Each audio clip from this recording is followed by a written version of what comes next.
இப்போ ட்ரெண்டிங்கில் போயிட்டுருக்க க்ளவுட் கேக் வந்து நாங்களும் வீட்டில் ட்ரை பண்ணியிருந்தோம். ஸோ இது எப்படி வந்துச்சுங்கிறத வீடியோவை கடைசியில் பார்த்து தெரிஞ்சுக்கோங்க. ஸோ ஒரு மிக்சிங் பவுலில் 3 முட்டையோட வெள்ளை கருவை எடுத்து நம்ம நல்லா பீட் பண்ண ஸ்டார்ட் பண்ணிக்கலாம்.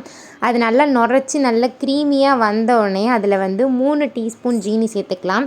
அப்படியே நல்லா பீட் பண்ணிக்கிட்டே இருங்க. ஸோ அது கூட அரை டீஸ்பூன் வினிகர், அரை டீஸ்பூன் வெனிலா எசன்ஸ் சேர்த்துட்டு இந்த மாதிரி கன்சிஸ்டன்சிக்கு வர அளவுக்கு அதை நல்லா பீட் பண்ணி வச்சுக்கலாம்.